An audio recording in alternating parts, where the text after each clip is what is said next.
Olá pessoal, tudo bem? Eu sou a professora Cléia da Rocha e estamos de volta com mais uma aula de português para os sextos anos. Pessoal, um recadinho antes de começarmos nosso conteúdo de hoje. Lembrando a vocês que quem não está acessando o Classroom e está assistindo as aulas só pela TV, tem que fazer as atividades e levar lá na escola. Claro, vocês vão entrar em contato com a escola de vocês e ver em qual momento vocês devem entregar essas atividades para serem avaliadas. Tudo bem? E os alunos que estão acessando o Classroom, não esqueçam de entrar lá e confirmar a presença de vocês. Tudo bem? Vamos começar com a nossa aula de hoje? A nossa aula de hoje ela é uma continuação da aula passada, que é uma retomada desse conteúdo já visto agora no primeiro trimestre. Então, nós estamos falando sobre a crônica. E nessa aula, então, nós vamos ler a crônica, compreender um pouco mais sobre ela e vamos também buscar compreender os recursos expressivos e estilísticos, né? O que o autor usa ali para escrever o seu texto. E também vamos reconhecer na crônica o uso do discurso direto e indireto. Tudo isso é matéria que nós já vimos antes. Então, os conteúdos dessa aula é novamente o gênero crônica. Vamos trabalhar mecanismos linguísticos e expressivos e o uso do discurso direto e indireto. Vamos começar? Nós vamos retomar aquela leitura da aula anterior da crônica A Bola, do Luiz Fernando Veríssimo. Vamos lá? A bola. O pai deu uma bola de presente ao filho, lembrando o prazer que sentira ao ganhar a sua primeira bola do pai. Uma número 5, sem tento, oficial de couro. Agora não era mais de couro, era de plástico, mas era uma bola. O garoto agradeceu, desembrulhou a bola e disse, legal. Ou o que os garotos dizem hoje em dia quando gostam do presente ou não querem magoar o velho. Depois começou a girar a bola à procura de alguma coisa. Como é que liga? Perguntou. Como é que liga? Não se liga. O garoto procurou dentro do papel de embrulho. Não tem manual de instrução? O pai começou a desanimar e a pensar que os tempos são outros. Que os tempos são decididamente outros. Não precisa de manual de instrução. O que é que ela faz? Ela não faz nada, você é que faz coisas com ela. O quê? Controla, chuta. Ah, então é uma bola. Claro que é uma bola. Uma bola. Uma bola mesmo. Você pensou que fosse o quê? Nada não. O garoto agradeceu, disse, legal, de novo. E dali a pouco o pai o encontrou na frente da TV com a bola nova do lado, manejando os controles de um videogame, algo chamado Monster Baú, em que times de monstrinhos disputavam a posse de uma bola em forma de bip eletrônico na tela, ao mesmo tempo que tentavam se destruir mutuamente. O garoto era bom no jogo. Tinha coordenação e raciocínio rápido, estava ganhando da máquina. O pai pegou a bola nova e ensaiou algumas embaixadas. Conseguiu equilibrar a bola no peito do pé, como antigamente chamou o garoto. Filho, olha! O garoto disse, legal, mas não desviou os olhos da tela. O pai segurou a bola com as mãos e a cheirou, tentando recapturar mentalmente o cheiro de couro. A bola cheirava a nada. Talvez um manual de instrução fosse uma boa ideia, pensou, mas em inglês para a garotada se interessar. Ok? Vocês lembram que essa crônica ela vai abordar, né, a diferença entre gerações, que para o pai, quando ele ganhou a bola, né, aquilo era uma super novidade, não é mesmo? E para o filho pegou a bola e nem sabia como funcionava uma bola, para que servia. E aí depois o pai vai e encontra o menino sentado com a bola e jogando videogame, que era o que o menino de fato gostava de fazer. A gente observa aqui, então, que o autor pegou um fato do cotidiano, não é mesmo que essa diferença no modo como as pessoas se divertem, depende da época, do tempo, né? E aborda isso de uma forma literária. Ou seja, ele dá uma inventada ali, né? Nós já vimos na aula passada que, muito provavelmente, o menino, né? Muito provavelmente todo menino sabe para que serve uma bola. Mas aí o autor imagina que esse menino não sabe, que esse menino fica procurando lugar para ligar a bola. Ok? Então, assim, a crônica tem essa característica. Vamos relembrar? E aí? Vamos ver se vocês compreenderam o texto aqui e a proposta? Olhe lá. Segundo o parágrafo inicial do texto, ao dar a bola ao filho, o pai desejava. Vamos voltar no parágrafo inicial? Aqui. Lembrando, então, que esse texto é uma crônica, ele pertence ao gênero narrativo, é um texto em prosa, então ele está dividido em parágrafos. Qual que é o primeiro parágrafo? Esse que começa aqui com uma entradinha. Isso é o parágrafo, não é mesmo? Então, o pai deu uma bola de presente ao filho, lembrando o prazer que sentira ao ganhar a sua primeira bola do pai. Então, é nesse trecho que nós vamos nos concentrar. Então, por que o pai deu uma bola de presente ao filho? Porque ele tinha ficado muito feliz ao ganhar uma bola. E aí, vamos lá para a pergunta? Então, segundo o parágrafo inicial do texto, ao dar a bola ao filho, o pai desejava: A. Ver no garoto a mesma alegria que sentiu ao ganhar um presente semelhante do pai dele, né? Desestimular o hábito do filho em jogos de videogame, ganhar um parceiro com quem passaria a jogar futebol, ou incentivar o filho a praticar esportes. Pessoal, essa é uma questão de interpretação, nós já vamos responder aqui, mas eu vou chamar a atenção de vocês uma coisa bem importante, que às vezes vocês erram muito quando vão fazer lá a provinha Paraná, lá a prova Paraná. O que é? Como a gente interpreta um texto? A gente interpreta um texto, na maior parte das vezes, centrado naquilo que ele diz. O que eu quero dizer com isso? O que de fato diz nesse texto ali no parágrafo inicial? Vocês sabem, o que de fato diz? Ali diz, por exemplo, que o pai queria desestimular o hábito do filho em jogos de videogame. Diz isso. Diz que o pai queria ganhar um parceiro de futebol para jogar junto. Diz que o pai queria incentivar o filho a praticar esportes. Não diz nada disso. Então vejam, embora tudo isso vocês possam interpretar como assim: mas talvez o pai deu a bola por esses motivos. Mas o texto diz isso? Não. O que o texto diz? O texto diz que o pai desejava ver no garoto a mesma alegria que sentiu ao ganhar uma bola, um presente semelhante. Então, interpretação de texto não é o que pode ser, o que quem sabe o autor quis dizer. É o que o texto permite a você, de fato, observar. Tudo bem? Isso é muito importante. Vamos continuar? Então, esse texto que nós lemos, ele é uma crônica, correto? E ele se caracteriza por abordar temas do cotidiano. Aqui é o conflito de gerações, diferença de gerações em relação às atividades de lazer, ok? Ele também é geralmente uma narrativa curta, com tempo, espaço e personagens reduzidos. E ainda há nele a predominância da linguagem coloquial, a linguagem mais simples do dia a dia. Então, isso é uma crônica. Vamos seguir? Agora, vocês vão ler esse trecho aqui abaixo e vocês vão copiar no caderno o trecho e você vai sublinhar. O que é sublinhar?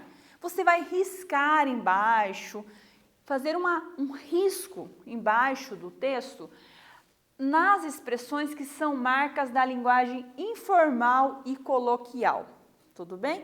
Da linguagem que a gente usa mesmo no dia a dia ali para se comunicar, ok? Um tempinho nós já voltamos aqui com a resposta.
E aí, pessoal, conseguiram resolver ali o exercício? Era para vocês pensarem aqui quais são as expressões ali que marcam, né, que são marcas da linguagem informal e coloquial. Eu sei que vocês podem pensar aqui assim, tem várias palavras, professora, que eu uso no dia a dia. Se eu uso no dia a dia, então é linguagem informal, é linguagem coloquial. Não necessariamente. Observe aqui, olhe lá. O garoto agradeceu, desembrulhou a bola e disse, legal. Ou o que os garotos dizem hoje em dia quando gostam do presente ou não querem magoar o velho. Quais as palavras aqui que elas não estão presentes na linguagem formal? Então, para que eu saiba se uma palavra está sendo usada no sentido informal e coloquial, ele não pode ser usado do mesmo jeito no sentido formal. Então, se eu pego aqui, por exemplo, agradeceu, desembrulhou, bola, disse, são todas palavras que eu uso no dia a dia, sim, mas elas também pertencem à linguagem formal, com as suas regras. Então, quais as palavras aqui que são, de fato, da linguagem informal e coloquial? O legal, legal. Por exemplo, a gente usa muito essa palavra, mas vamos supor que você vai fazer um texto em que você precisa usar uma linguagem formal. Você não pode dizer assim, por exemplo, essa questão aí de história é muito legal, né? Legal é muito genérico, legal. Tanto que o menino fala o tempo todo, isso, legal, legal. É muito genérico. Então, é usado em situações do cotidiano quando a gente está com pressa e não quer se demorar ali numa descrição. Então, o legal é próprio da linguagem cotidiana. Tem um outro legal que não é da linguagem cotidiana. Já falei para vocês sobre isso aqui. É o legal referente à lei. Lembram? Uma coisa que é legal é aquilo que a lei permite. Uma coisa que é ilegal é aquilo que a lei proíbe. Aí sim, aí esse legal no sentido do que a lei permite é uma linguagem formal. Aqui legal no sentido de bom, divertido, é a linguagem coloquial e informal. E velho? Essa é uma gíria, gente. Vocês nem conhecem possivelmente falar o meu velho. Esse é o meu velho. O velho aqui está substituindo pai, né? É uma gíria da época do Luiz Fernando ali para se referir ao pai. Interessante, né?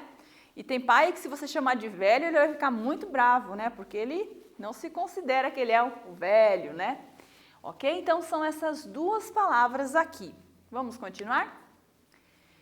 Vocês viram que esse texto, ele é um texto um pouco diferente dos textos que nós estamos acostumados aqui a ver. Quero mostrar para vocês. Vamos voltar? Olha só. Observe aqui na parte do diálogo. Ele é um texto bem rápido, ele quer realmente assim mostrar uma linguagem bem cotidiana e é uma coisa quase teatral se a gente pensar, porque observe aqui, ó. Observe esses diálogos aqui. O pai fala assim, ó. É o pai falando ali, ó, começando o pai. Não precisa manual de instrução. O que é que ela faz? O filho perguntando. Ela não faz nada, você é que faz coisas com ela. O pai afirmando. O quê? O menino perguntando o que a bola faz, o que dá pra fazer com ela, né? Controla, chuta. Então é uma bola. O menino, né? O pai diz, claro que é uma bola. Uma bola mesmo. O menino falando. Então, vejam, não precisa o autor colocar aqui para vocês, o pai disse, o menino respondeu. Por quê? Porque nós só temos dois personagens, o pai e o menino, não é mesmo? Então, pelo sentido do texto, a gente consegue entender que eles estão fazendo um diálogo ali, e que um fala, e pelo sentido a gente entende quem é que está respondendo ali, quem está perguntando. Esse, pessoal, é uma característica dos textos que a gente diz que estão em discurso direto, quando os próprios personagens estão conversando entre eles e falando ali. Observaram? Vamos continuar agora para a definição do que é discurso direto. Então, pessoal, em textos como esse que nós observamos, quando o autor, ao contar a história, ele coloca a voz dos personagens, como os personagens falaram, eles mesmos falando ali entre si, eu tenho então o discurso direto. Eles estão falando, não tem intermediário ali. Eles falam, um fala, o outro responde, né? Então, isso é o discurso direto. Vamos observar aqui 3 exemplos. 2 nós tiramos do texto. Como é que liga? Perguntou. Vou chamar bastante atenção de vocês aqui, nesse primeiro aqui. Observe que tem 2 travessões. Travessões, todo mundo sabe o que é travessão? Esse risco maior aqui, tá? Observe. Tem um travessão que inicia, como é que liga, e um travessão depois. Esse, pessoal, é uma forma que aparece muito, né, o discurso direto. Vamos continuar no 2? O garoto disse legal. Olha agora ali. O que o garoto disse? Legal. A parte que o garoto disse é essa aqui, em negrito com as aspas duplas. Vamos continuar? O garoto perguntou, como é que liga? Agora aqui eu fiz uma adaptação. Observe, eu peguei a frase 1 e eu fiz ela de um outro modo. O garoto perguntou, como é que liga? E aí vocês veem que mudou. Saiu o travessão, entrou 2 pontos. Estão vendo? Tudo isso são formas de eu representar exatamente como o personagem falou. O que é de diferença entre elas? O que é de diferente em cada uma dessas frases? Vocês já observaram, eu já falei para vocês ali.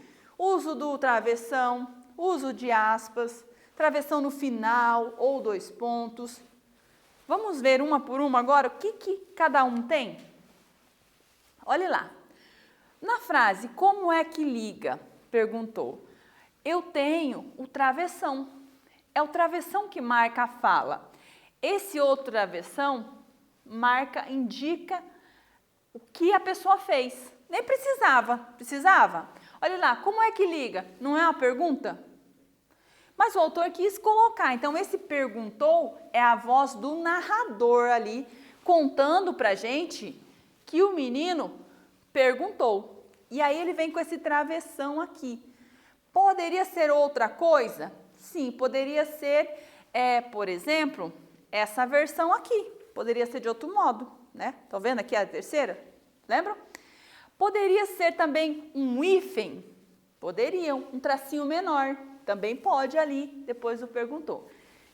Esse primeiro modo, pessoal, é um jeito mais elaborado, então tem que ter um certo cuidado ao usar, ele é mais difícil, tá? Então, e no 2? O garoto disse legal.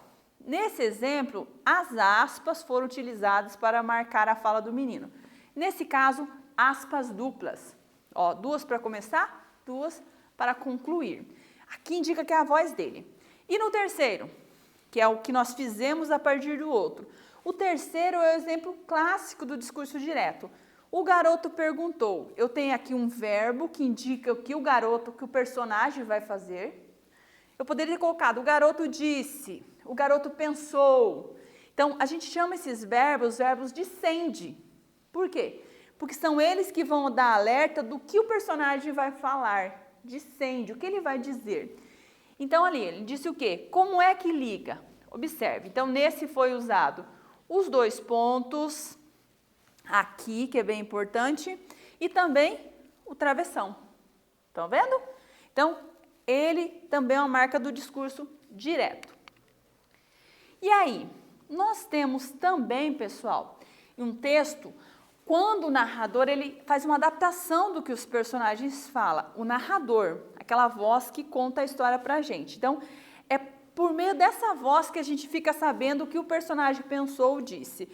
Nesse caso, eu tenho o discurso indireto. Vejam, não é direto o que os personagens falaram, passa pela voz do narrador. Observe esse exemplo que foi adaptado da crônica. O pai começou a desanimar e a pensar que os tempos são outros.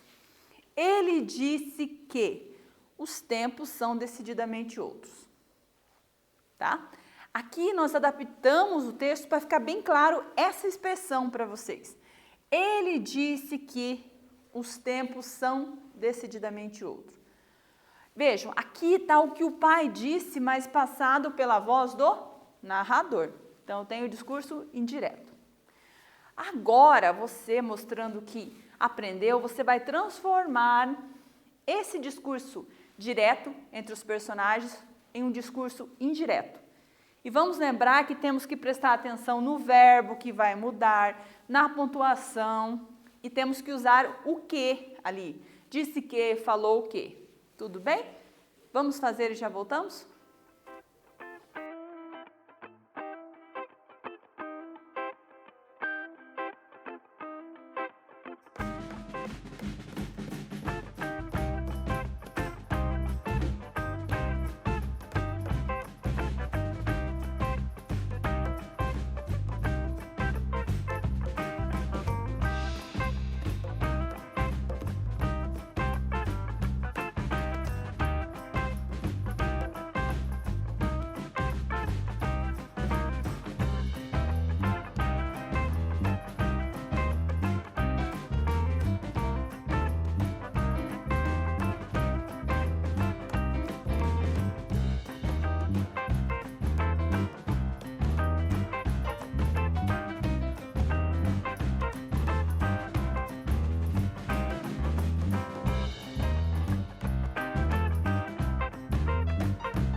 E aí, pessoal, conseguiram resolver isso aí?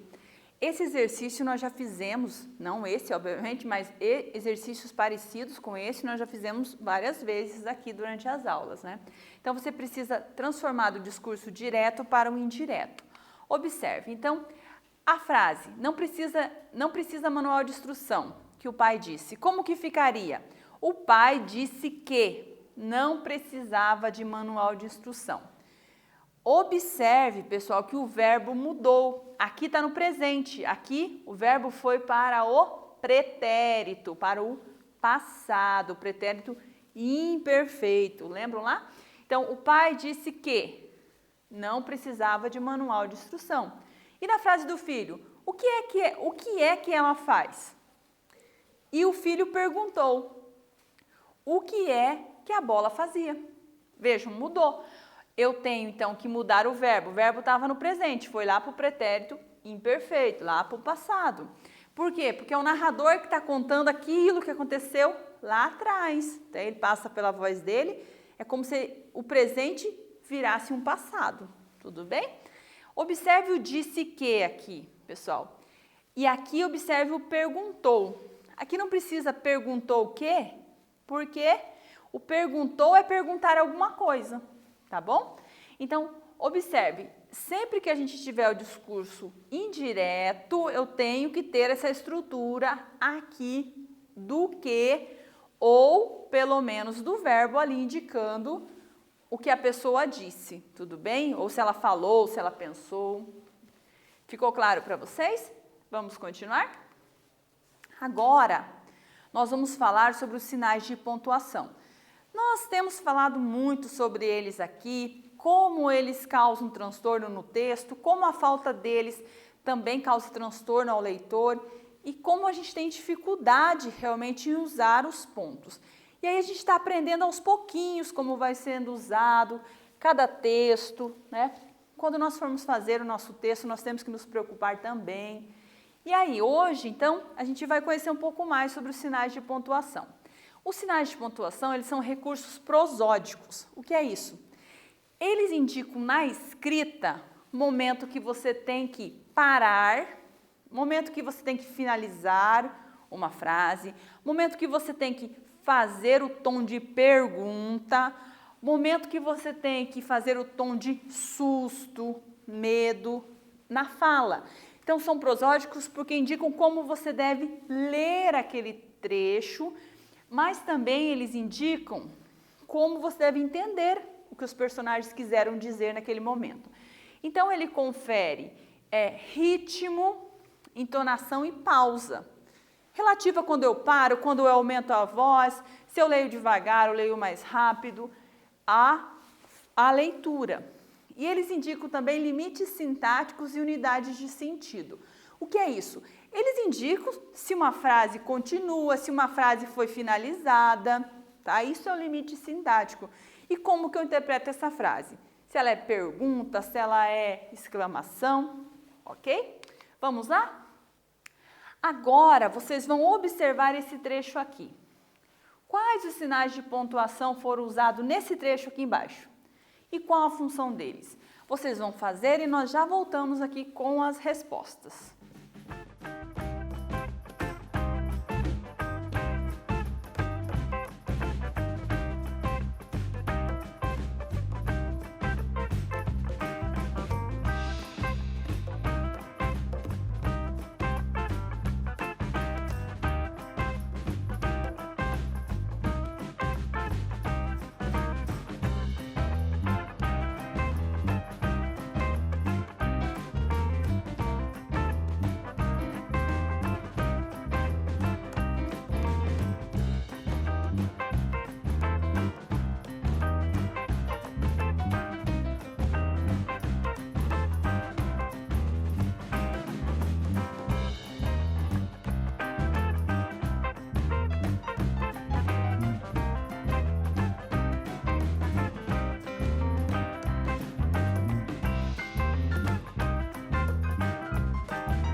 aí, pessoal, conseguiram identificar os sinais de pontuação, aqui os pontos, como a gente diz, e qual a função deles nesse trecho?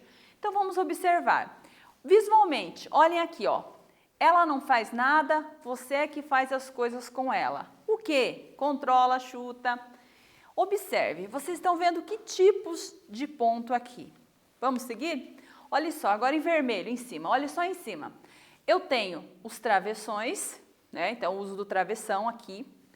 Ele está aqui para indicar a fala dos personagens, lembram que ele é a marca do discurso direto. Eu tenho daí, logo a seguir, o ponto final. Ela não faz nada. Você é que faz coisas com ela. O que está indicando aqui? Afirmações. O pai afirmou que a bola não faz nada. Aqui, na verdade, ele está negando, mas é uma frase assertiva, né? Ele está declarando alguma coisa, ele está declarando que a bola não faz nada. Você é que faz coisas com ela. Então, ali, sim, ele está afirmando. Então, qual que é a função do ponto aqui? Ele indica o término de uma frase declarativa. Quando eu declaro alguma coisa, né? Ou afirmo ou nego, eu uso o ponto final. O quê? Esse vocês estão craques já, né? Esse é o ponto de interrogação e ele serve para indicar que uma pergunta está sendo feita. E aí, a seguir eu tenho então a vírgula, observe, controla, chuta. O que ela está fazendo aqui? Isso é muito importante, pessoal. Ela está separando dois verbos. Na maior parte das vezes em que eu escrevo, quando eu tiver dois verbos, duas ações, eu tenho que separar por vírgula. Às vezes eu uso uma letra, um ezinho ali para separar, mas geralmente, na maior parte das vezes, é a vírgula. O que a vírgula está fazendo aqui? Então, ela está separando dois verbos, verbos marcam orações, então ela está separando duas orações, duas ações ali, duas frases, que é controla e chuta. E a reticências? A reticências, ela é um pouco problemática, porque ela é bem vaga. Ela é usada para marcar hesitação, uma série de coisas. Mas aqui ela marca que as ações continuam. Que você pode controlar a bola, chutar a bola e fazer o que mais? Cabecear, matar no peito. Depende da tua habilidade. Então, aqui, a reticências indica ações que continuam. Viram nesse trechinho de texto quantos pontos e como eles são necessários? Vamos agora ver se vocês entenderam a função da pontuação. Vamos fazer esse quiz juntos? Se quiséssemos, vamos supor que a frase, claro que é uma bola, uma declarativa, uma afirmação, indicasse a impaciência do pai com o filho. O pai ficou bravo com o filho não sabe o que é uma bola. Teríamos que substituir o ponto final por qual ponto? Então, eu quero indicar aqui que o pai está bravo, dizendo, claro que é uma bola. Qual ponto? É reticências? É ponto de exclamação? É ponto de interrogação? Ou é vírgula que eu vou usar? Vamos lá? Esse é fácil, né? Quando eu quero marcar uma emoção, tipo a impaciência do pai, que ele ficou nervoso, eu uso o ponto de exclamação, que vocês chamam de um risco e um pingo, não é mesmo? É o ponto de exclamação. Vamos seguir? Observe o trecho.